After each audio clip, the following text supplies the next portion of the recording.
Baik, Bismillahirrahmanirrahim. Assalamualaikum warahmatullahi wabarakatuh. Kita di sini dari kelompok 4 akan mempresentasikan mata kuliah hukum perbankan yang berjudul tentang hukum ketenaga kerjaan perbankan. Kita dari kelompok 4 yang beranggotakan saya sendiri, Ihya Ulumuddin, dan sebelah kanan saya Ibni Yosef, sebelah kiri saya, bagaimana hukum ketenaga kerjaan. Yang pertama adalah kerangka hukum ketenaga kerjaan di sektor perbankan. Sektor perbankan merupakan salah satu pilar ekonomi yang vital, namun juga dihadapkan pada kompleksitas regulasi, termasuk dalam aspek ketenaga kerjaan. Hukum ketenaga kerjaan di bank tidak hanya bertujuan melindungi hak-hak pekerja, tapi juga menjaga stabilitas dan integritas sistem keuangan, jenis perjanjian kerja, sistem pengupahan, hingga mekanisme penyelesaian perselisihan. Tujuannya adalah untuk memberikan panduan yang jelas dan mendorong praktik ketenaga kerjaan yang adil dan berkelanjutan di sektor perbankan. Selanjutnya, sumber hukum ketenaga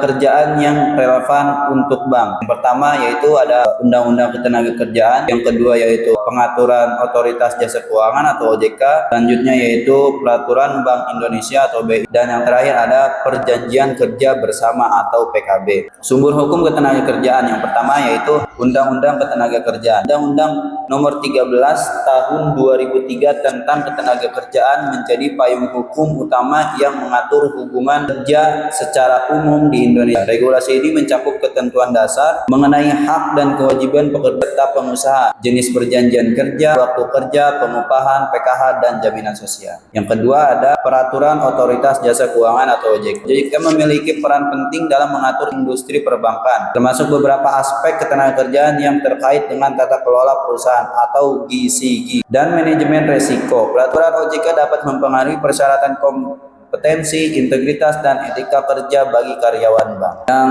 selanjutnya yaitu Perjanjian Kerja Bersama atau PKB. PKB merupakan kesepakatan antara serikat pekerja dan manajemen bank yang mengatur syarat-syarat kerja, hak, dan kewajiban yang lebih rinci dari yang diatur dalam undang-undang. PKB seringkali menjadi sumber hukum yang sangat spesifik dan penting dalam konteks internal bank. Selanjutnya yaitu hak dan kewajiban pekerja di industri perbankan. Hak-hak pekerja yaitu yang pertama mendapatkan upah dan tunjangan yang layak sesuai perjanjian dan ketentuan hukum. Selanjutnya, mendapatkan pesangon atau uang penghargaan masa kerja jika terjadi PHK sesuai ketentuan. Yang selanjutnya yaitu tentang kewajiban pekerja. Yang pertama yaitu melaksanakan pekerjaan sesuai dengan perjanjian kerja, peraturan perusahaan atau PKB. Yang kedua yaitu menjaga kerahasiaan data dan informasi bank serta nasabah. Yang ketiga, mematuhi peraturan perusahaan, tata tertib, dan etika profesi perbankan. Yang keempat, menjaga nama baik dan citra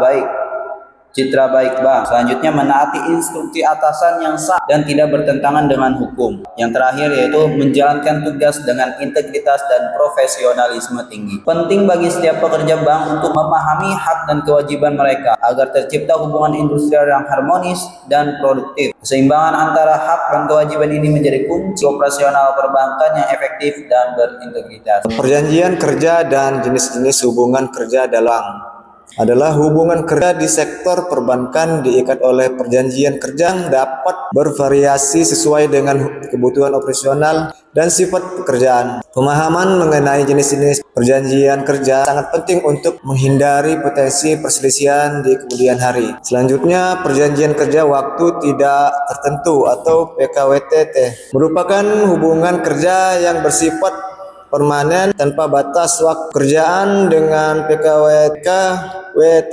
memiliki hak dan perlindungan yang lebih komprehensif, termasuk dalam hal pemutusan hubungan kerja atau PHK yang harus mengikuti prosedur dan kompensasi tertentu. Yang kedua, perjanjian kerja waktu tertentu atau PKWT adalah hubungan kerja yang memiliki batas waktu tertentu atau untuk pekerjaan musiman atau juga proyek. Pekerjaan PKWT tidak berhak atas pesangon, namun berhak atas uang kompensasi jika di perjanjian berakhir. Peraturan ketat mengenai durasi dan perpanjangan PKWT harus dipatuhi. Yang ketiga, alih daya atau outsourcing adalah beberapa posisi di bank, terutama yang bersifat penunjang atau misalnya keamanan, kebersihan, atau IT support, dapat menggunakan sistem alih daya. Kerjaan outsourcing penting terkait perjanjian pekerja dengan perusahaan menyediakan jasa kan langsung dengan bank. Bank selanjutnya pengupahan lembur dan tunjangan karyawan bank. Sistem pengupahan di sektor perbankan kenal cukup kompetitif, namun tetap harus mematuhi regulasi ketenagakerjaan yang berlaku. Struktur pengupahan meliputi gaji pokok, tunjangan tetap, tunjangan tidak tetap, dan upah lembur. Selanjutnya, perlindungan keselamatan dan kesehatan kerja di lingkungan bank.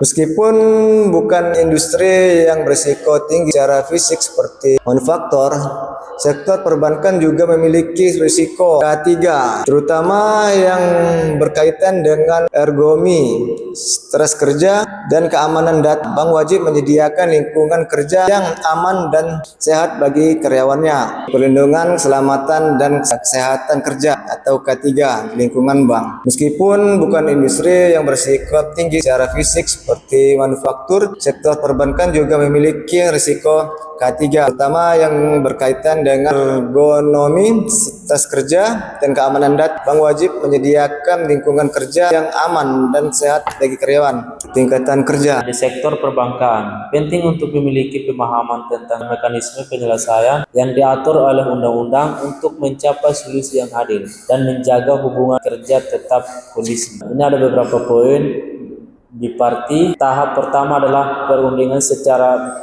musyawarah antara karyawan, serikat pekerja dengan pihak manajemen bank. Tujuannya adalah mencari kesepakatan langsung antara kedua belah pihak dalam jangka waktu tertentu. Poin kedua, mediasi konsiliasi. Jika perundingan di parti gagal, perselisihan dapat diajukan ke tahap mediasi dengan mediator pemerintah atau konsiliasi dengan konsiliator swasta. Pihak ketiga ini akan membantu para pihak mencari solusi dan menerbitkan ajuran. Poin ketiga, arbitrase untuk perselisihan kepentingan dan perselisihan antara serikat pekerja dalam suatu perusahaan. Para pihak dapat memiliki penyelesaian melalui arbitrase. Putusan arbitrase bersifat final mengikat. Poin keempat, pengadilan hubungan industrial PHI. Apabila penyelesaian melalui mediasi konsiliasi tidak mencapai kesepakatan, maka salah satu pihak dapat mengajukan gugatan ke PHI. PHI akan memutuskan perselisihan dengan keputusan yang berkekuatan hukum tetap telah melalui proses persidangan. Poin tentang dan isu ketenagakerjaan kontemporer di industri bank. Ada 4 poin. Yang pertama, digitalisasi dan otomatis. Pertama, munculnya AI, fitness, dan otomatis mempengaruhi jenis pekerja dan keterampilan yang dibutuhkan. Terus bank menghadapi tentang dalam upskilling dan reskilling karyawan agar tetap relevan dan digital, serta mengolah dampak potensi pengangguran ketenagakerjaan di beberapa divisi. Yang kedua, fleksibilitas kerja dan ginjomi. Terus tuntutan akan reliabilitas kerja seperti kerja jarak jauh atau model gig economy semakin meningkat. Yang ketiga, kesenjangan keterampilan yang memiliki karyawan saat ini dengan yang dibutuhkan di masa depan menjadikan isu krusial. Terus poin keempat, keragaman kesejahteraan dan inklusi DEI. Terus lainnya kesimpulan dan rekomendasi untuk praktik terbaik. Yang pertama itu rekomendasi audit kepatuhan rutin, lakukan tinjauan berkala terhadap kebijakan dan praktik ketenagakerjaan untuk memastikan kepatuhan terhadap regulasi terbaru dan BPK. Poin kedua, investasi dalam pelatihan pengembangan, prioritaskan program upskilling dan reskilling untuk karyawan agar mereka siap menghadapi transformasi digital dan perubahan industri. Terus poin ketiga, dialog sosial yang kuat. Jaga komunikasi yang efektif dengan serikat pekerja dan karyawan untuk membahas isu-isu ketenagakerjaan secara terbuka dan kondusif. Yang poin ke budaya kerja inklusif. Kebangsaan lingkungan kerja yang mendukung keragaman, kesetaraan, dan inklusi. Baik, mungkin cukup sekian dari kami dari kelompok 4 tentang hukum ketenagakerjaan perbankan. Apabila ada kesalahan mohon dimaafkan. Billahi taufiq wal hidayah. Wassalamualaikum warahmatullahi wabarakatuh.